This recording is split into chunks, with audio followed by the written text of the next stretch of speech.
On his 57th birthday celebrations on Thursday, Chief Minister Manohar Parrikar inaugurated a new intensive care unit as well as new CT scan, biomedical waste disposal plant and casualty diagnosis center at the Goa Medical College and Hospital at Bambolim. The upgradation of a trauma unit with all facilities like a CT scan, X-ray, digital X-ray, ultrasound and intensive care unit ward at the GMC is an initiative taken by the BJP-led government. The total number of beds will go up to 21 from the present 8 along with ventilators. Trauma unit has been upgraded to have all facilities in trauma itself. Patient doesn't have to be taken to the radiography unit or X-ray unit. Plus there is an arrangement of online transmission of the data to the doctor directly.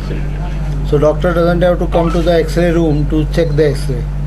The X-ray will be available on doctor's console the moment it is taken. 13 ventilators are in the process of being procured. So now we have shifted, because unless you shift it, you can't get the ventilators and put it. So we have shifted. In next 1 month the ventilators will be put, bed will be brought in. So that is number 2. Tomorrow if angioplasty has to be conducted, it can be conducted in the Goa Medical College with this CT scan. All biomedical waste is shredded into small pieces and you don't have to segregate it, because the most difficult part in biodegradable treatment, waste treatment, is segregation. In exam asta हे असता सुई असता ते सगळे separate करपाक येना बऱ्याचदा. So this machine shreds it totally into pieces, then treats it at 138 degrees centigrade temperature in autoclave.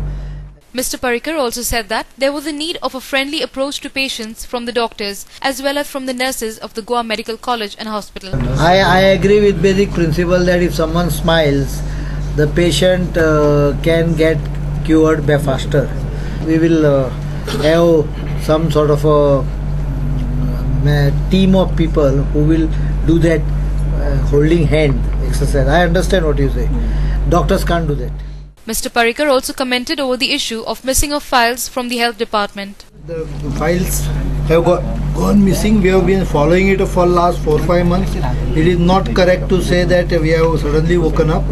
Letters were written by additional secretary asking for the files. No response was received. Second reminder went, no response was received. Third reminder has been sent now, last. After that there will be appropriate action. Meanwhile, San Andre MLA Vishnu Wagh said that since the GMC hospital was falling within San Andre constituency, he would try and see that maximum jobs were given to locals on a priority basis. Our main concern is see the people from this area have sacrificed a lot for the sake of this hospital, and they must get some benefit. We have so many jobs coming up, and last time you saw that one minister at the Wind and Fences appointed people only from his constituency. We believe that all the jobs should be distributed, but boys and girls from my constituency have to be given priority.